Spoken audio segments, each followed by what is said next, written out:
I started with lockdown, I was sure that I could be fine for weeks on end in a lockdown mode without feeling the need to do anything, rush out there, do the usual things. And I thought, well, there we have it for a couple of weeks, we will survive.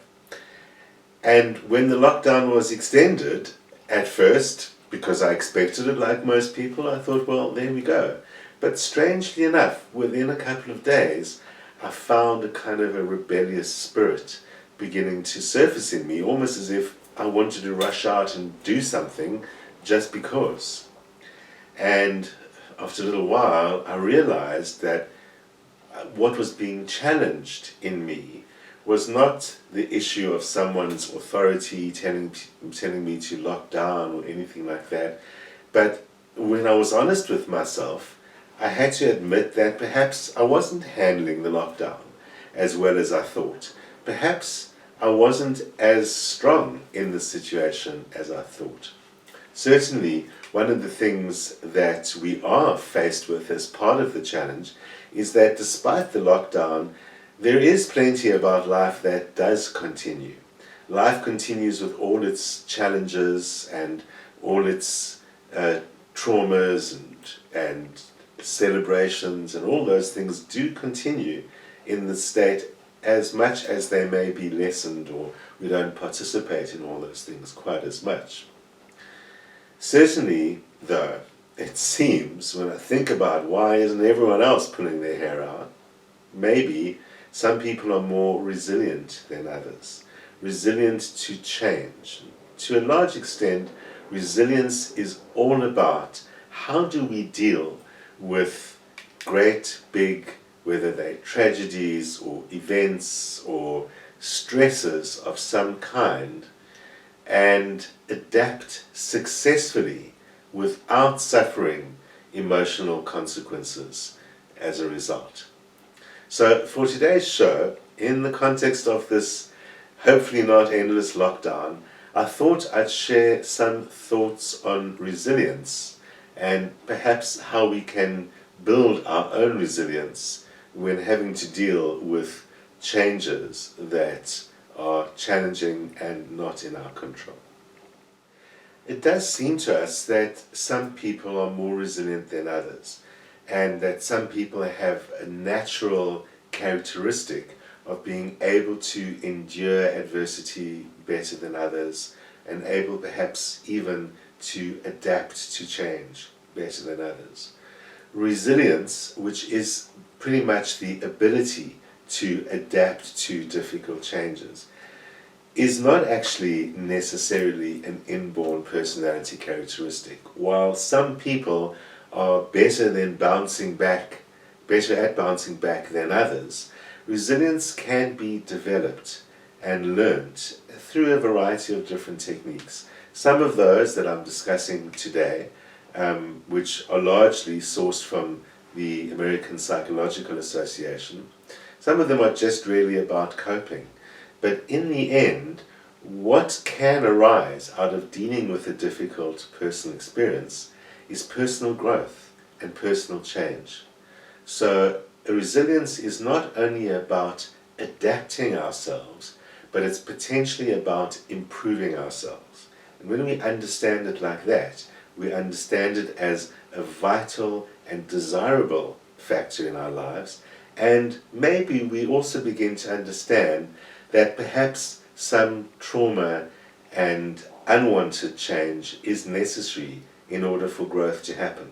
The bottom line is, nature itself demonstrates that growth happens best under stressful and difficult circumstances. People who are good in a garden will tell you that the best way to get a strong, luscious, and healthy plant is to prune it. And in fact, to prune it sometimes quite harshly. A recently pruned plant can look practically like a skeleton. Doesn't take very long before it is abundant in its foliage and flowers and so on. And pretty much everything in nature seems to be working that way. It must be said, of course, that learning to become resilient won't prevent trauma happening in our lives, won't prevent change, and won't prevent the challenges that come from having to deal with change. It doesn't just make everything water off a duck's back. And for that reason, we need to develop some strategies to employ when changes happen. And the more we become accustomed to that, the more built into our lives the various strategies are, and the more often we use them, the more resilient we become. When you've got an automatic go-to to deal with a big change or a big trauma, you automatically are already in a situation of feeling stronger and feeling more in control. You know, it's like with anything else. Practice is what's getting us there. So when it comes to building resilience, it's going to take a little bit of time and a little bit of effort and a lot of intention. Because it's all about dealing with things that we're not in control of, we do need strong intention. We need to be strongly focused and at least develop a sense of there are some things in my life that I can take some control over. We've spoken often how the Stoics say we need to focus on the only things that we can, only the things that we can control. So that intention helps us focus on what is controllable and what is changeable. How can I adapt? So we can focus basically on a few ordinary key things in life that will help us withstand traumatic experiences and also to gradually increase our resilience. And the first one is really especially challenging but especially appropriate for the situation of lockdown. You know, it's isolated us. It's made us deal with living with ourselves and perhaps being alone or just one other person or small group of people. But one of the best ways to start developing resilience is to increase relationships and connections. Now, that is difficult in the current situation, but something else actually makes it easier. We know that we are also kind of helped, if not saved, by the fact that these days we have this amazing technology that helps us connect. And it's easy to say, and it's actually easier to do, but it's just as easy to fall into a pattern very quickly by now, after a good few weeks, of, you know, the daily check-ins are falling away, which people were doing all the time. In that first week, people were contacting people they hadn't seen for ages and re-establishing connection. And it might have at first been just reaching out because they felt lonely and letting that fall away. Maybe people didn't realize that they are reducing their resilience when they reduce the number of people they're in contact with. Because connecting with people who know us, connecting with people who care about us, makes for empathetic connections, makes for us to realize that we're not alone in our situation. We know that many other people are doing the same as we are, but that doesn't mean that we don't need the emotional connection. So in a time of isolation, it's all the more important to reach out and find the people that you can trust, the people who are compassionate, and very importantly, the people who validate your feelings. Even if you are feeling the same as so many other people right now, you need to make sure that you make contact with people who get that, who don't dismiss it just because it's the same that everyone else is feeling, and who can validate your experience of that feeling. You know, empathy doesn't have to mean that someone gives you therapy and tells you how to fix something. Empathy really means someone who can listen and care. And it's the fact that someone else cares that can make us become much more resilient. It even boils down to, we see it in children, for example. Children become more capable, say, of diving off the high board or doing something challenging when a parent is watching. The parent actually doesn't do something in order to help them dive off the high board. It's just that I'm with you, I care, I'm paying attention, I want you to succeed. So we know that's true. The same actually applies to resilience, applies to empathy. It's I hear you, I care about what you feel, I know that your feelings are valid. Another person does not have to fix those feelings for you. They just really need to validate you. And that is the support that we get from others. And indeed, we will find ourselves needing to give to others during these difficult times. The interesting thing is that we often feel weak when we ask for support from others. It's often difficult to accept help from others, either because it makes you exposed as weak, or because we're socialized to supposedly be self-reliant. But this exposes the weakness that self-reliance clearly does not confer resilience if it's all about refusing help. So self-reliance is not about refusing help. Self-reliance is about knowing that I can trust myself and rely on myself because I am supported, because there are people who care, because I can reach out at a moment of weakness and lean on someone or ask just for some positive input. So don't confuse asking for help with a lack of self-reliance and a lack of the ability to care for ourselves.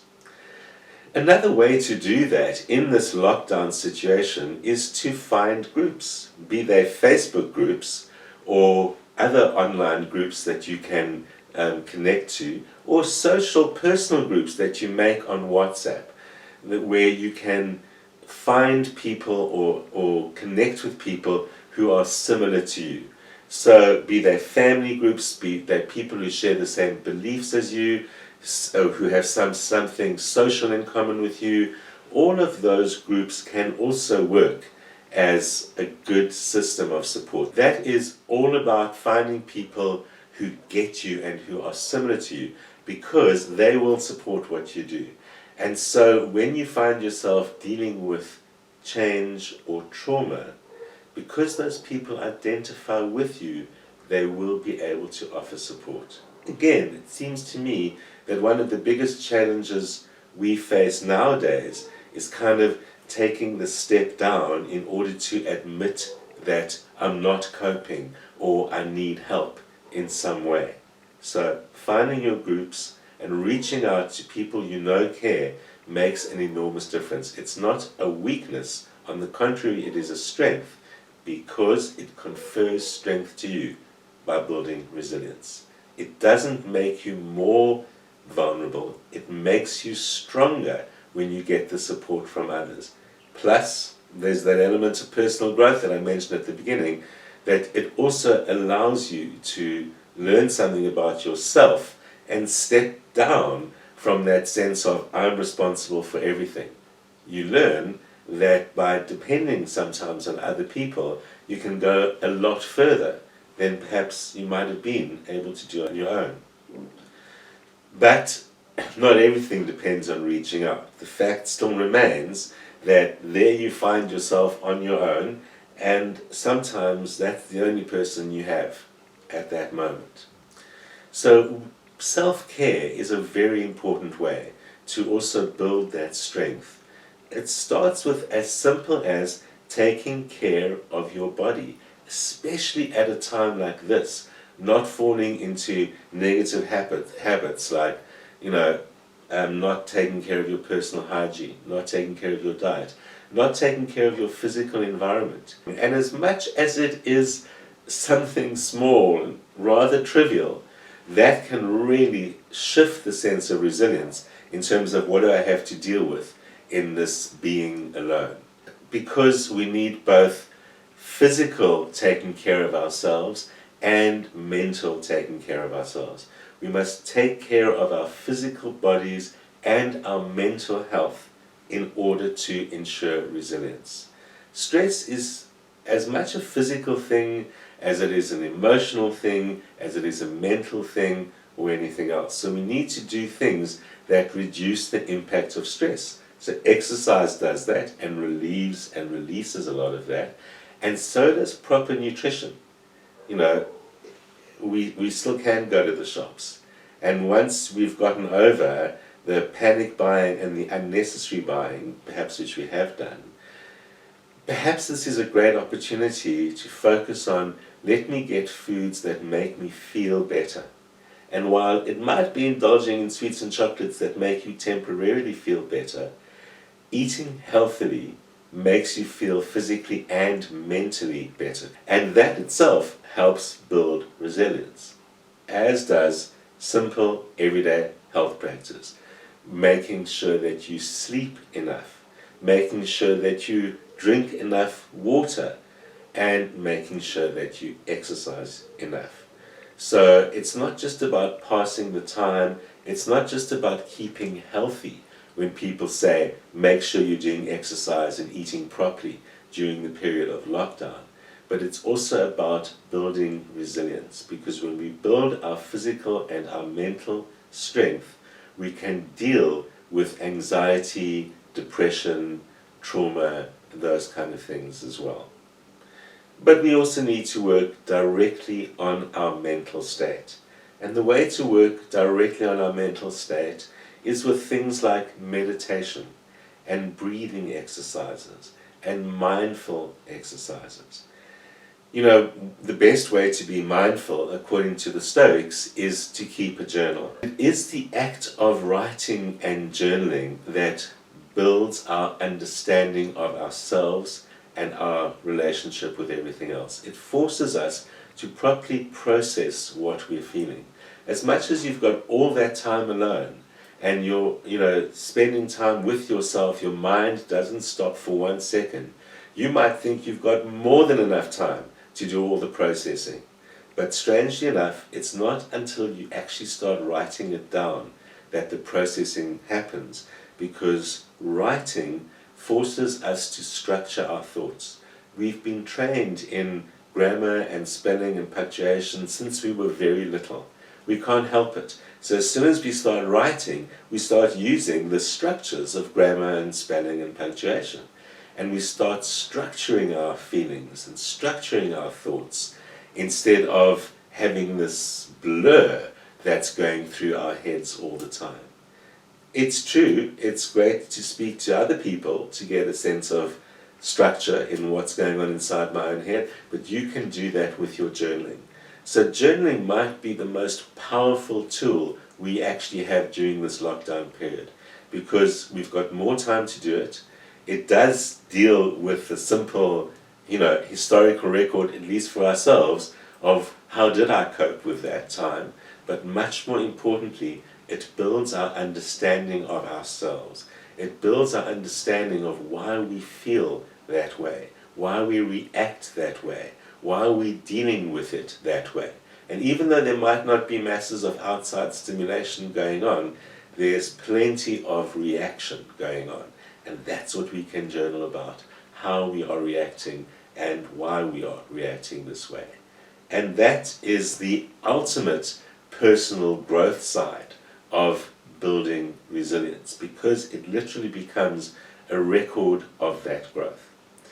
Meditation, sitting quietly, and breathing exercises, prayer, all of those are great ways as well just to quieten your mind down, because with all this time on its hands, there's just too much going on left, right, and center. So having a meditation practice or mindfulness practice, or anything where you can really quieten yourself down. One thing you don't want to do in terms of dealing with yourself is to fall into negative patterns and bad habits like addictions. So reaching for the sweets and the chocolates and the old bad habits that whether they are addictions or whatever your typical escapes to be, that can be a way of reinforcing the lack of resilience. Using a substance or something that masks your pain, or something that distracts you without really letting you address yourself, that can just get the old pattern stuck, can reinforce the old pattern way too much. So it is really important to realize that you need to feed yourself with strong, healthy resources. But mostly to understand that you want to give yourself things which will help you resist stress, not to avoid stress. We're not trying to eliminate the feeling of stress, because that requires escapism and blindness, and that's why people get into addictions for that. We really want to get into managing the stress, being able to handle the stress, because that's the meaning of resilience. Resilience doesn't mean never having a problem in the world. Resilience means despite the problem being able to handle it. Despite the trauma, the change, the stress, or whatever the case may be, I can still go on in a positive fashion. I can still end up in a stronger situation. You know, we mustn't be shy to ask for help ourselves. There are plenty of other people out there who are helping, who are offering help, and who actually can perhaps, even if you can't find your own connections to connect to, who actually are able to give you some strength and support. That is also important, but ultimately the most important source of compassion is yourself. You need to be compassionate on yourself. So many times when we're in these challenging situations, we feel, whether that's a feeling of panic or despair or sadness or depression, and kind of unconsciously, perhaps even consciously, we either blame ourselves or just double weigh it on our shoulders by telling myself, I'm depressed, there's something wrong with me, and I can't get out of this. Instead, we need to focus on a way that works better for us. So self-compassion does that. Certainly, in our self-awareness, saying, I am hurting right now, is a great place to start. Instead of saying, what's wrong with me, or instead of saying, I'm not coping right now, you can say, this is one of those times where I feel stress. You don't say it as I'm not coping. You say it that I feel stress and I'm suffering, and secondly, I'm not alone in this. Not only because of isolation, but other people experience these same emotions. It's not unique to me. Suffering is a part of life. We all struggle. We all feel that way. And often putting your hand on your heart and saying to yourself, I have compassion for myself. Let me give myself compassion. Let me accept myself in this time, and let me be patient with myself. And then take a breath. That can relieve an enormous amount of stress. Remember in the end that how you think makes a very big difference. Catch yourself being irrational, blaming something, or feeling victimized, or dramatizing it like the world is going to end, and try and work on being more balanced and realistic. For everything you think, for every victimized feeling or painful feeling, try and remind yourself that, well, this hasn't happened before and probably won't happen again. So let me be a bit more balanced and rational about it. You might not be able to change what's happened, but you can change how you interpret it, and you can change how you respond to it. You can tell yourself change is a part of life. Just as I change my goals, and I change my desires, and I change things in my life, I understand that other things change that aren't in my control. And accepting that things change, and I can perhaps get the same positive outcome as when I make changes myself, we can foster our own positivity that way. We mustn't be blindly optimistic, but we must begin to notice where positive things happen as a result of challenges we have faced, where positive things happen as a result of changes we've made ourselves, even when they were difficult changes. And that will help us remember that when changes happen that we're not in control of, that are difficult changes, the same kind of positive outcome can result. We can make a difference in our own lives by understanding, to a large extent, change is never in our hands, but in the end, change causes things to grow. Finally, one thing you do need to remind yourself is that you have survived before. There have been terrible changes in your life before. There have been things that have not been in your own control before, and yet here you stand, and you would probably admit, probably better and stronger and wiser in the process.